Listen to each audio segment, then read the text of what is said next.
marami din akong na-realize sa sarili ko. And marami din pa akong iniisip.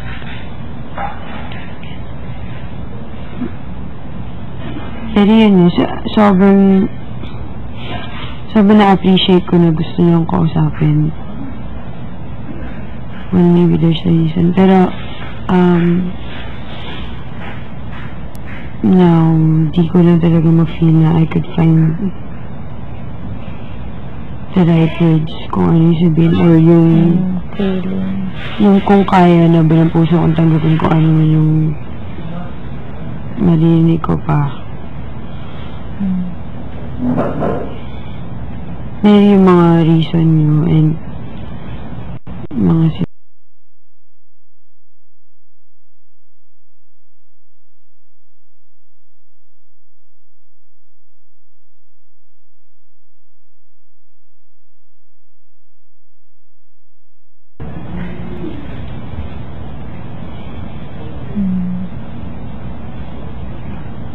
pero marami pa ako iniisip, piniway ko pa yung mga bagay and gusto ko kasi pag dumating sa point nag-usap tayo and yung kaya ko kayong tignan then nafe-feel ko sa puso ko na alam mo yun na na-miss ko yung mga samahan yung in-overpower ng pinagsamahan yung samahan ng loob ko.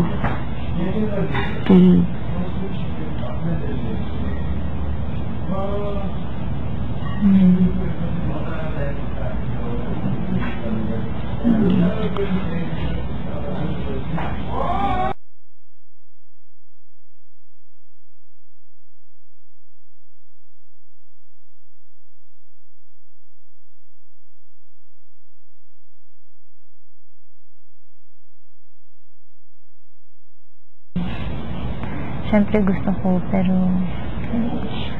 kumbaga kung sa effort, wala totally trying. Kasi more on,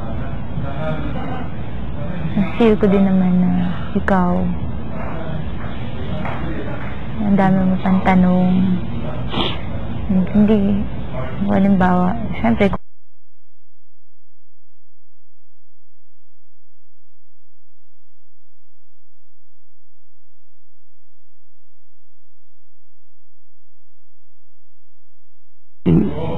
yun na yung sagot nyo eh. And I can't force you to, alam mo yun, sumagot ng kung ano yung gusto ko marinig.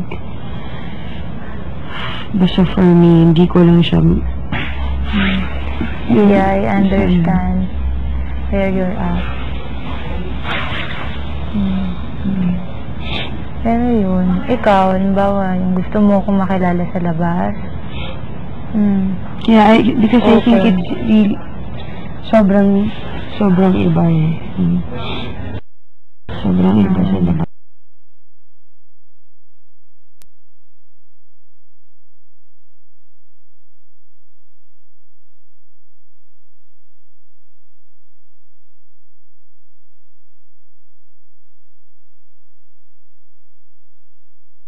Baka kung sa labas mas mahirap.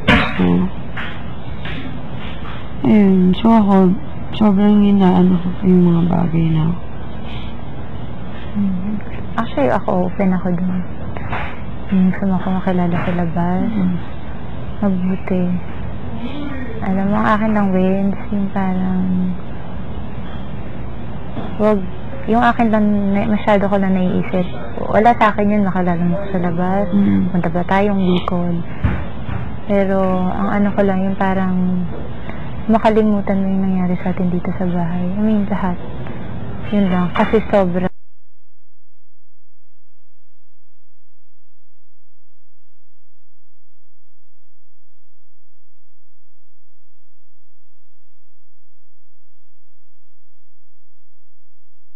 Malaman mo na kahit anong option yung naiisip mo, open ako dun.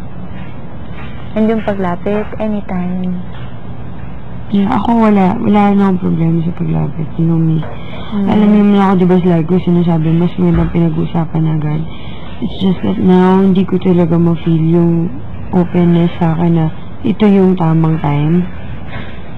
Na, alam mo yun, ayusin ko ano dapat ayusin, or pag-usapan ko ano dapat pag-usapan. Gusto ko kasi pag ginawa ko yun na talaga yung time na nafe-feel ko. Yeah.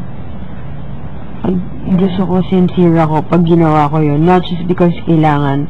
Not just because sinabi. Yeah.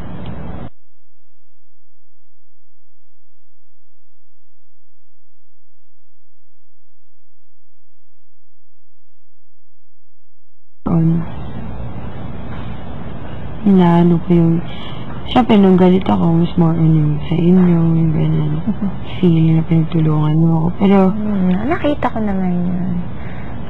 now mas ano ako sa sa sitwasyon bagay na mga pwede mo magawa dahil sa sitwasyon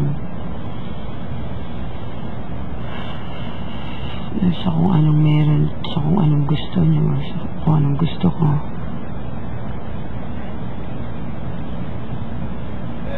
Mali ko lang siguro yung expect ko na kung gaano ako magmahal ng tao, ganun din kayo. Because we're different people. And masyado kong binuras